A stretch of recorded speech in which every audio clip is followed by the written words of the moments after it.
وہ عزت دینے میں کسی بھی نقشے کا محتاج نہیں۔ صالح علیہ السلام کو قوم نے کہا کہ اگر پہاڑ سے اونٹی نکال کر دکھا دے تو ہم تجھ پہ ایمان لائیں گے۔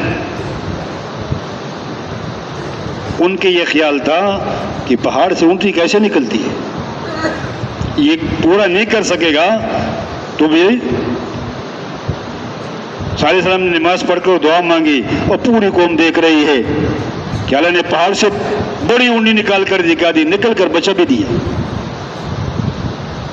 تو ابھی اس کی دعوت روزانہ ہم دیں گے، ایک دن کے لیے نہیں، 2 دن نہیں ہے، یہ تو زندگی کا ہمارا، جس طرح روزانہ ہم دنیا کی باتیں کرتے ہیں، گھر میں بھی کرتے ہیں، دکان میں بھی کرتے ہیں، بازار میں جہاں لوگوں سے ملتے ہیں، اس طرح اللہ کی باتیں ہو، اللہ کی بڑائی ہو، اللہ کی کبریائی ہو، اللہ کی قدرت کو بیان کریں گے، اللہ کی عظمت کو بیان کریں گے، تو پھر ایک دن ہمارے دل کے اندر یہ بات بیٹھ جائے گی کہ بنانے والا بگاڑنے والا اللہ ہے۔ انسان کے علاوہ ایک مخلوق چونٹی ہے، باقی کوئی مخلوق اپنا رزق نہیں جمع نہیں کرتی، اللہ ان کو کھلاتے ہیں پلاتے ہیں۔ بڑے بڑے مخلوق، ٹنوں کے حساب سے کھانے والے مخلوق بھی ہیں، اللہ ان کو ایک جنگل میں ایک چھوٹا سا کیڑا، وہ بھی ایسا نہیں ہے کہ اللہ اس کو روزی نہیں پہنچاتا، اللہ نے اپنے ذمہ لگائی ہے، روزی میرے ذمہ ہے۔ باقی ہمارا یہ تو امتحان کے لیے ہے، کسی کو مال زیادہ دیا، کسی کو کم دیا، کسی کو حکومت دی، کسی کو محکوم بنایا، کسی کو کچھ بنا، ہر ایک کا امتحان ہے۔ غریب کا غربت میں امتحان ہے، مالدار کا مالداری میں امتحان ہے، حاکم کا حکومت میں امتحان ہے۔ اس کے لیے نتیجہ نکلے گا جب کہ میدان لگے گا، اللہ رب العزت ذرے ذرے کا حساب لے گا۔ اس لیے روزانہ ایک بات تو یہ ہے کہ ہم روزانہ دعوت دیں، اللہ کی عظمت کو، بڑائی کو بیان کرنا، انبیاء علیہ السلام کے قصے کہانیاں جو اللہ نے ہمیں سنائے ہیں اس کو بیان کرنا، اس سے بھی ہمارے یقین بنے گا۔ اب پھر جب یقین بنے گا تو اللہ کی سارے وعدے اعمال کے ساتھ ہے، ہماری زندگی اعمال سے بنے گی۔ صاف آتا ہے ایک آدمی بھوکا ہے، اس کو فاقہ آیا، کسی کے سامنے ظاہر نہیں کیا، نہ حال سے نہ کال سے۔ دوسرا دن گزر گیا، تیسرا دن، 3 دن فاقہ رہا، بھوکا رہا، اللہ کے سوا کسی کے سامنے ظاہر ہی نہیں کیا، تو یوں آتا ہے اللہ کے ذمہ ہے 1 سال کی حلال رزق کا بندوبست کر دیں۔ اللہ نے اپنے ذمہ لگایا، یہ عمل ہے، اس عمل پر اللہ کا وعدہ ہے، چیزوں پر نہیں ہے۔ حدیث پاک کا مفہوم ہے کہ ایک آدمی جا رہا تھا، بادلوں میں سے آواز آئی کہ فلاں ایک باغ کو پانی پلا دو، اس کو پانی دے دو، سیراب کر دو۔ وہ حیران ہو گیا کہ بادلوں سے آواز، وہ بادل کے ساتھ چل پڑا، ایک بہت اونچی ٹیلے پہ بہت تیز دار بارش ہوئی اور ایک نالے میں پانی چلنے لگا، یہ پانی کے ساتھ جا رہا ہے، اور پانی جا کے ایک باغ کے اندر پانی جا رہا ہے، وہ بھی اندر چلا گیا۔ ایک آدمی بیل چلیے ہوئے پانی اپنے پودوں کو پانی دے رہا، ان سے پوچھا تمہارا کیا نام ہے؟ تو وہی نام بتایا جو بادلوں سے سنے تھے۔ تو بہرحال پورا واقعہ سنایا اس نے، اور پوچھا کہ تم کیا عمل کرتے ہو؟ کہ غیبی نظام اللہ نے تیرے لیے چلایا، صرف تیرے باغ کو پانی دینے کے لیے۔ تو انہوں نے کہا جب تم نے یہ سارے بات کر کے ابھی میں تمہیں بتا دوں گا۔ وہ کہنے لگا میں اس باغ سے جو آمدن آتی ہے میں 3 حصے کرتا ہوں۔ سب سے پہلا حصہ غریب ہے، مسکین ہے، بیوہ ہے، یتیم ہے، ان کو دے دیتا ہوں، اور ایک حصہ اپنے بیوی بچوں پر لگاتا ہوں، اور ایک حصہ اس باغ کے ضرورتیں پر لگاتا ہوں۔ تو یہ 2 کام تو سب ہم کرتے ہیں کہ نہیں کرتے؟ اپنے اوپر لگاتے ہیں، بیوی بچوں پہ لگاتے ہیں، اپنے اللہ نے جو غیبی نظام اس کے لیے بنایا وہ کس عمل پہ؟ تو یہ آج سمجھ میں بات نہیں آ رہی کہ میرے عمل سے میری زندگی بنے گی، میرے کام بنے گی۔ وہ جو غریبوں کو، مسکینوں کو، یتیموں کو، بیواؤں کو وہ دیتے تھے، اس پہ اللہ نے غیبی نظام اس کے لیے مسخر کر دیا۔ تو جب یہ یقین بنے گا تو پھر یہ یقین بھی ہوگا کہ اللہ زندگی بناتے ہیں لیکن عمل سے بنائیں گے. پھر وہ عمل کو بگاڑے گا نہیں, کوئی جھوٹ نہیں بولے گا, وہ دھوکہ نہیں دے گا, کسی کو تکلیف نہیں دے گا. پھر آتا ہے مسلمان وہ ہے جس کے ہاتھ سے اور زبان سے کسی کو نقصان نہ پہنچے. تو ایمان اندر کا ہے کہ اس سے اللہ ناراض ہوتا ہے, اور اللہ کی ناراضگی تباہی ہے. تو ہر ایک کو خیر پہنچا کرتا. مسلمان کے ان کے ہاتھ سے سب کو خیر پہنچے گا. تو پھر عمل میں سب سے بڑا عمل وہ نماز ہے. نماز میں سارا جسم استعمال ہوتا ہے, آنکھیں بھی, زبان بھی, کان بھی, ہاتھ بھی, پیر بھی, دل و دماغ بھی. جب نماز ٹھیک ہو جائے گی تو آنکھوں کا دیکھنا بھی ٹھیک ہوگا, زبان کا بولنا بھی ٹھیک ہوگا, ہاتھوں کا لینا دینا بھی ٹھیک ہوگا. اس لیے نماز پر محنت ہے. نماز سے پہلے بھی محنت ہے, نماز کے بعد بھی محنت ہے, وہ پوری تفصیل ہے. نماز کا ظاہر بھی ٹھیک ہو, باطن بھی ٹھیک ہو. نماز میں خوف بھی ہو, امید بھی ہو, اور روزانہ قرآن پاک کی تلاوت کریں گے. دل کا زنگ جو اترتا ہے وہ قرآن کی تلاوت سے اترتا ہے. آج دیکھ لو, صبح فجر کی نماز کے بعد مسجد میں کتنے لوگ ہوتے ہیں. گھروں میں جب نماز ہوتی تھی تو پورا گھروں میں قرآن کی آوازیں آتی, قرآن کی آوازیں گھروں سے آتی تھی. یہ یقین ہو کہ میرے گھر کی آبادی یہ چیزوں سے نہیں, یہ تو بربادی ہے اگر دین نہیں ہے. تمہارے گھروں میں بھی تلاوت قرآن پاک ہو, مسجد بھی ہو, کم سے کم ایک بار ہر مسلمان. فرمایا بہت سارے فتنے ظاہر ہوں گے کہ